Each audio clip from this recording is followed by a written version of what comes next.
Hi, everyone. Welcome to our 4th and 5th grade reopening webinar.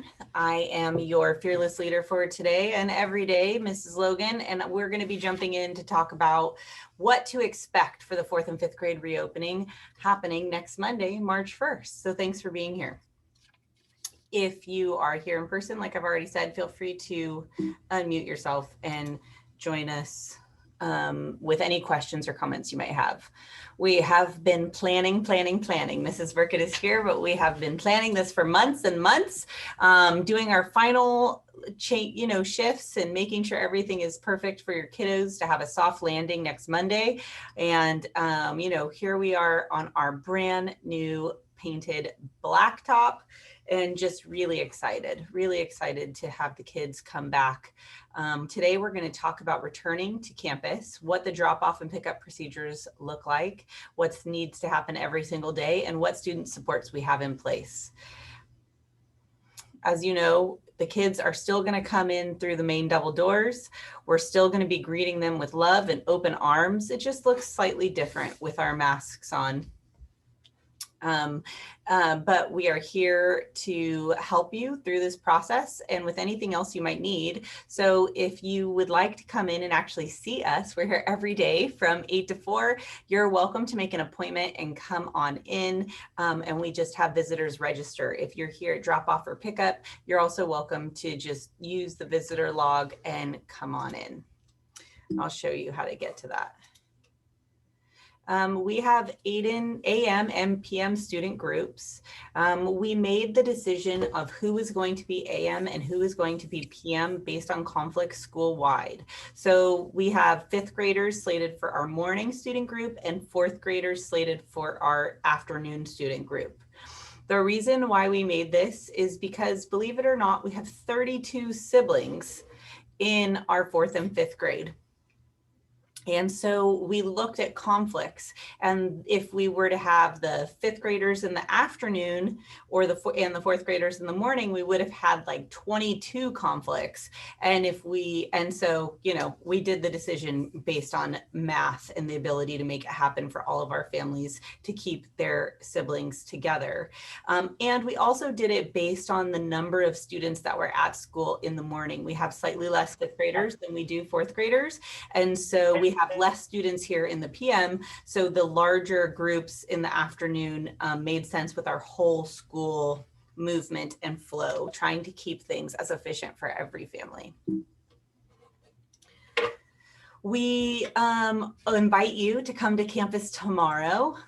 Our campus Friday, the 26th, our campus will be open from the La Salida, the dismissal of students in the PM group, until about 4:30. So for that time, you can come to the main double doors to the flagpole. We will take your temperature and welcome you in and do our health screening. And you can come in and see what the hallway looks like, see where your child's classroom is, and get familiar with the campus, get familiar with the walkthrough, because unfortunately after tomorrow we can't allow parents to be on campus to walk their children in. So it is a very different first day of school than you would have in the past, because previously when you would have come, you would have been able to walk them all the way to Mrs. Burkett's room or walk them all the way to Mrs. Diaz or Mr. Talley's room.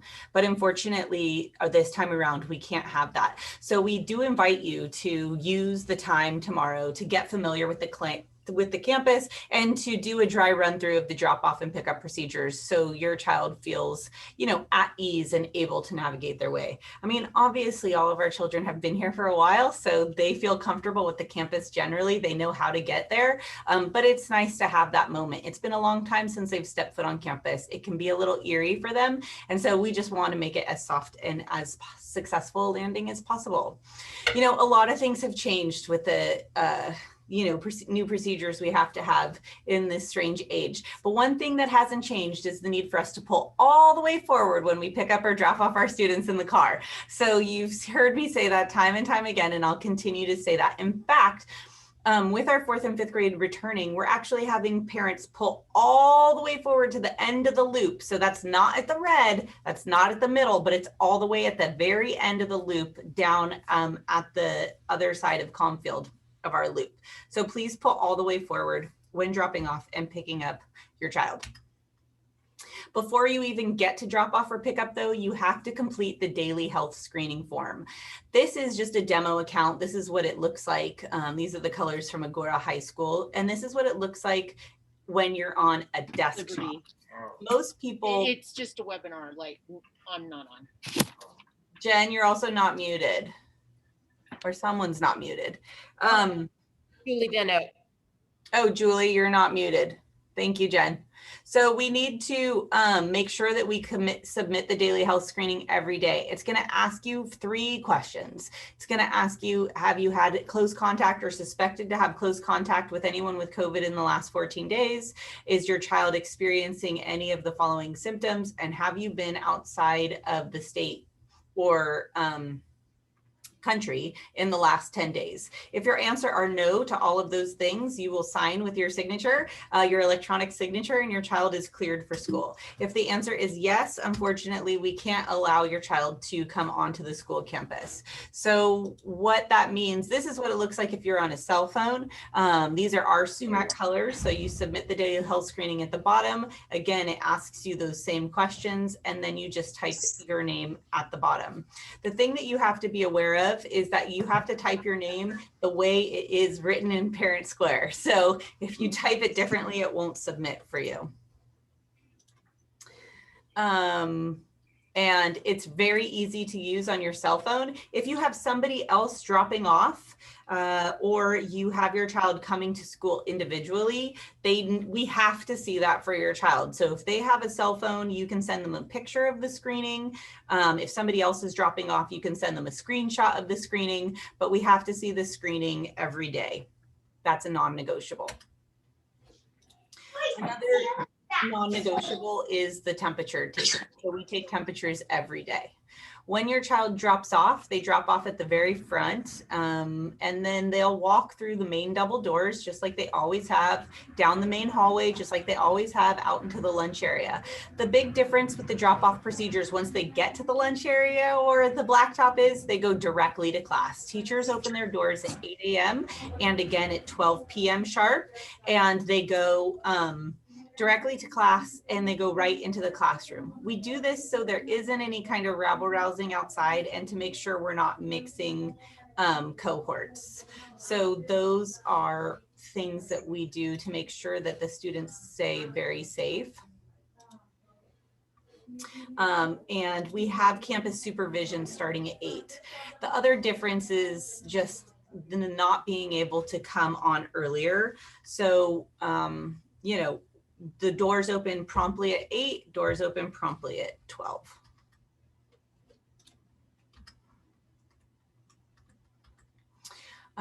If you forget and you're on the line, we have the QR codes for the daily health screening ready for you. We have parking spots available for you. So, you know, and we're here to help you walk through it. If you forget and you don't have your phone and whatever else, you know, don't worry, we can screen students here. So don't not come for that reason. Please do come, but no, we can help you through it. But these are things we expect every day. Liberty, I'm sorry. One thing that I missed was, did you say that the students need to present the form when they arrive at school? Yes. So there's so we can't just fill it out in the morning and then have them just show up. Right. They need to. You can print it out at home, and we'll keep it. Or you can send, if they have like a device, they can show us a picture, a screenshot. Okay, but so if they're walking to school, then I'll just give them a piece of paper each morning. That's right. Okay, thanks. Yep, exactly. And I'm sorry. So I have a question. If I have it on my phone at drop off, can I show my phone or absolutely print out? Absolutely. Please. Oh, okay. We encourage, the only reason you would want to print it out is if your child was coming unattended or coming with somebody else.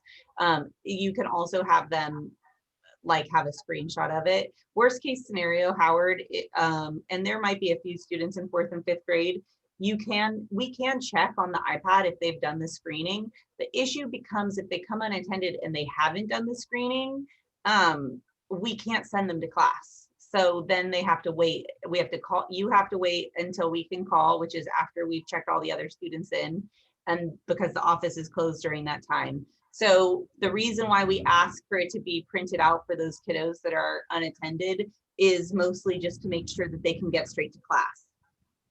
Because if you forget, then they have to wait and then they're late and it's all the rest of it. So great questions. But yeah, we can, like I said, in a pinch, we can always check for you if you don't have it. We also have spacing dots all the way down the drop off and pickup loop and also in the hallway. We do this as a visual reminder for the students to stay 6 feet apart. And so it's very helpful and it's a great visual cue for both adults and students around the campus. And you have to say goodbye if you're walking your child or if you're dropping off, you have to say goodbye at the flagpole. That's a big difference. We also have to wear a mask. We have to wear a mask every time we're on campus. The only reason that I'm not wearing a mask right now, and I have it right next to me, is because I'm in my office and my door is closed. But students wear a mask or a face covering the entire time that they're here, with the exception of when they're eating snack. And when they are eating snack, they will be 6 feet away from anybody else that they would be eating snack with. And they do eat their snack during their movement break within their student group bubble. So masks, masks, masks. Masks have to be worn, you know, over the nose and the mouth. If your child is in need of a mask or you're in need of a mask, the state gave us masks for every child, so we can always offer them a reusable mask. Don't hesitate to reach out to us. We have student medical grade reusable masks if kids forget or if it breaks or whatever. So don't worry about that. They're in the classroom, they're in the health office, they're in the front. There's no shortage of masks. And then they just have to keep them on. So while they're doing pickup, they have to keep them on all the way through. And if you're on campus, you have to wear a mask. And if you're coming tomorrow to do the walkthrough, you also have to wear a mask.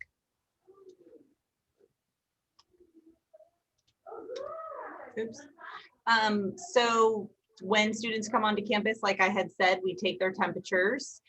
They walk into class and are greeted by their teachers. And the schedule change, which there's been a lot of, you know, announcements about schedule changes this week. The schedule is as follows. On Monday, Tuesday, Thursday, and Friday, the schedule is 8 to 10:50 with a start time of 8:15. So as soon as the kids come in at 8 or as soon as the kids come in at 12, there's going to be work for them to do for the teacher. So I would encourage you to use those extra 15 minutes and not lose those extra 15 minutes.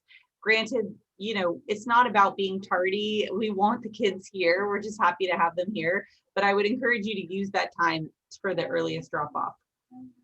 The difference for that is on Wednesdays. We have just changed our Wednesday schedule, and the Wednesday schedule, the kiddos still for the student group, there's no change in when they start. It's 8 a.m. But for the PM group, they start earlier. They start at 11:15.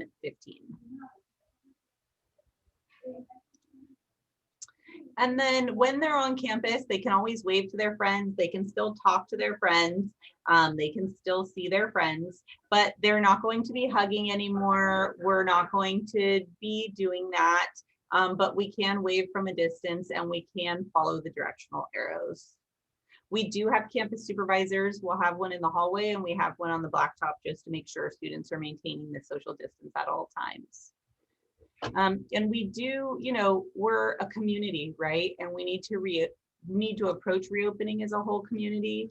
So please, you know, we ask that when you're coming onto campus and dropping and picking up your child, you're also wearing your mask for the safety of our staff, that you are making sure that when you send them off to school that their temperature is okay, and that if your child's not feeling well, to keep them home. We know we're going to be shifting from like Zooms and virtual meetings to on-campus meetings, which means we don't have the Zoom meetings anymore. So if your child is not feeling well, they can't continue to join in maybe like they have done, but use that time to rest, finish their asynchronous work, and you know, just err on the side of caution if your child is not feeling well, please. Also, if your child does become ill at school, we will ask you to come and collect your child. So just be aware of that. And we'll talk a little bit about what that looks like. These are younger grade classrooms. They are set up. You'll see they look a little different than how they did before. We're not using collaborative tables. Every child has their own desk. Every child will have their own school supplies, and the classrooms are set up with 6 feet of distance from desk to desk. And then of course we have dots. We've gone dot crazy here at Sumac and all the elementary schools. We have dots all around the school, entering all the way through. We also have hand sanitizing stations. The best rule that we've been using for standard operating procedure is every time you come in and out of the classroom to use hand sanitizer. And so there's large gallons of hand sanitizer in every classroom for the students to use and for the teachers to support the student use. Obviously in the upper grades, you know, we trust that the kids are just going to put the right amount, and it's just, you know, a pump. So easy peasy. Teachers will be teaching the rules and the protocols for all of our students. They do kind of like a tour on the first day and they reinforce that. We have lots of adult supervision to support the rules and the protocols. We want you to feel safe and know that we are taking care of all of these for your children, and that they do have a designated movement break where they get to use the play equipment in a designated area of campus. We have 4 areas for students to play. We have, and all of the areas have tons of things for the kids to do. So the play structure in the grass is one area.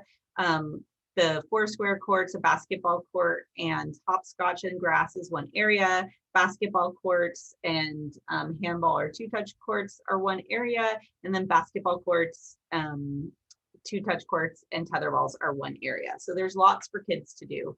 And if they don't want to eat a snack, they don't have to eat a snack.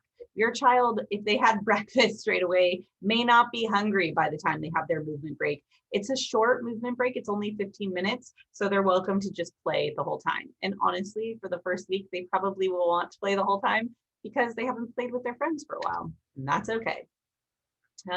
We don't share items during the school day. We've created awesome school supply kits for each of your child that will be their kits while they're at school. They'll have everything they need: scissors, markers, crayons, highlighters, pens, pencils, colored pencils, glue sticks, the works. Please send the essential supplies. I know the teachers sent a letter about that yesterday, and a water bottle. If they don't have a water bottle, don't worry about it. We have disposable cups here. We're not using any of the water fountains on campus, but we do have hydration stations and sinks in the classroom where kids can fill up disposable water cups and make sure that they have plenty of water. I'm already talked about this. So just look to your child's teacher's letter about what they need to bring back and forth every day. Backpacks are going to be pretty light during this time unless they're going to after school care or something like that. Bathroom use at school. Of course, kids can use the bathroom at school. The bathroom is the location where we're asking that students use the bathroom one at a time. So we have a campus supervisor stationed by the bathroom. It's the same rules as it's always been: go, flush, wash, leave. And teach the kids to holler into the bathroom. They stand on a blue dot, they holler into the bathroom, "Excuse me, is anyone there?" We remind them of that. We want them to be independent and be able to use their words. If there's no answer, they're going to assume that it's ready for them to walk inside. They're going to go, flush, wash, leave. If there is someone in there, we're teaching them to say, "Yes, one moment, please." And then the child would wait until they see the other child exit the bathroom. So we know everybody's a pro at hand washing. We will also go over hand washing when the kids come back. We have hand washing stations by the play structure and also in the bathroom and also in the classroom. So we encourage students to wash hands all day long. And you know what? It's not just about their physical safety. Their physical safety is huge, but it's also about their emotional safety. This is a big transition. They've been home for almost a whole year. And we know that there can be nervousness about that. I mean, there's of course excitement, but it's a shift. They're going to be seeing their friends for the first time. They're going to be meeting their teacher in person for the first time. And so we want you to know that our school counselor, Mrs. Baldi, is here to help. Please reach out if your child needs any school counseling services or coping strategies to deal with these things. We are here to help and we will, get through it. My guess is that most of the kids are going to be so excited to come back. It's not going to be this piece, but for some of the kiddos who are sensitive and haven't seen their buddies in a long time, or are nervous to leave their parents, it's a lot of that separation anxiety, like, will my parent be okay? Will I be okay? Some of the piece about, bringing anything into the house, just remind them that school has been demonstrated, not just in our area, but across the state and across the country, to be the safest place for your child next to their own home. And they can still check out books. Of course, they've been able to check out books all year, but they might not have wanted to drive all the way to the school campus to pick up the books. So if you want a hard copy book, the directions for picking up and dropping off books are very easy. They're on our Library Media Center website, and the drop off and pickup bin is conveniently located at the main double doors. So Ms. Stratton will put books out for children once they put a hold on them, and then the kids would just return their books. So if you've been waiting to get that hard copy of, Stick Dog, or, I don't know, one of the Erawan series or something, Aragon series, now is the time. So make sure to put a hold on for those books. And STEAM will continue to be offered. Mrs. Millett has been in conversations with Mrs. Burkett, Mr. Talley, and Mrs. Diaz to make sure STEAM will be held during and outside of campus time. That will be part of their synchronous, but it will be part of their independent work. The same is true with science for 4th and 5th grade. So that's still going to be offered for every child. And specific to science for 4th and 5th grade, that we encourage your child to continue to do their science class, to continue to do their STEAM class. And for our 5th grade specifically, we'll have more activities that will be happening outside of the instructional day. We really want to protect the instructional time that we have with your students on campus. So being able to go to the Zoom for the middle school counselors, being able to go on their middle school visit, and some of the activities for outdoor ed specific to our 5th graders, those will happen during their independent time. And the teachers will continue to post those on their agenda and on their website. Pickup. So they've come, they've been checked in, they've had a great day, they had their recess, they had their instructional time, and now it's time to grab them again. Well, with our new change, we've actually added more instructional minutes on campus. So that's very exciting. That will begin when your kiddos come back on Monday, March 1st. But we ask that your children get picked up within that 10 minutes, because we shut down the entire office and then we need to kind of do the whole thing over again. So please be on time for your child's pickup. You will be at the front of the school, and we have a great system whereby we use the walkie-talkies and holler for the kids to come down. Actually, we don't have to holler at all. We get to talk pretty quietly, and the kids walk down and everybody pulls forward. Again, just like I had said at the previous time, we need your cooperation with pulling all the way forward. We will not allow your child to get in without you pulling all the way forward if there's space up ahead of you. So that is a shift from before. And then we'll say adieu, adios, and we'll get to do the whole thing the next day. The kids will not be walking out of the main double doors as they used to. They'll be walking out of the gates by in between the multipurpose room and the YMCA, labeled gate S. We have labeled all of our gates, which has made it very easy to discern which gate we're talking about. The gate next to the YMCA is the Y gate. The gate in between the YMCA building and the multipurpose room is gate S for Sumac. And then the what we used to call the kinder gate, or the gate on the Mariposa side, is gate M, M for Mariposa. So each of the gates have the letters next to them. They're all labeled. So the students will leave their classroom. They'll come out of the S gate. They'll come around the multipurpose room and they'll stand on the blue dots waiting for the cars to come pick them up. If your child is walking home or riding a bike home, please communicate that to your child's teacher. That, of course, is appropriate. Again, please communicate that to your child's teacher, and then your child will be dismissed out the gate S and they can go on their merry way. Our bike lock has been moved. It's no longer inside campus. It's outside of the multipurpose room. So the kiddos who are riding their bikes can ride their bikes up, lock their bikes by the multi-purpose room, get checked in, go inside. They'll come again out through the gate of S. They'll get their bike from the bike lock, and then they'll head on home if that's your family's agenda. And for every student, we have free grab and go meals daily. Believe it or not, the kids really do enjoy the school lunch, and they're here every day for free for every child. If you don't want your child to pick up a lunch, just tell them don't grab a lunch, but we will offer it to every single child every day. And then people ask a lot about the health office. So we still have our regular health office. Mrs. Chidas is still our VIP of TLC over here. The only difference is what the child is going to the health office for. So if we're doing medication on campus, if they bonked their head, scraped their knee, hurt their ankle, lost a tooth, they will still go to the regular health office just like they always have. If they're feeling not well, then we take them to the isolation office that we lovingly call on campus the care room. This room is designed for the children who are experiencing any kind of symptoms related to an illness.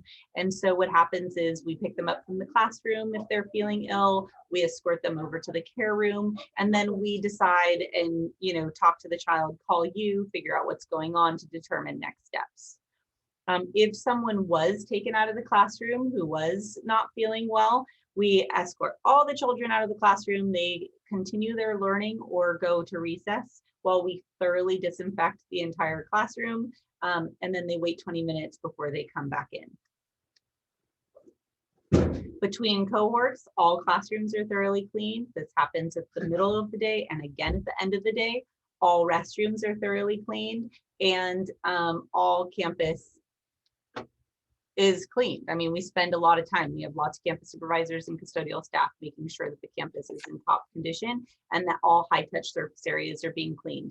We spray the tables where the kiddos may eat their snack. We ask that they use hand sanitizer or wash before or after they go onto the play structure or before or after they use any of the equipment, and recess equipment is not shared between student groups. It is only used by that student group. Man, I went pretty fast for this, although I guess it's been about a half an hour. So, some final notes for all of you.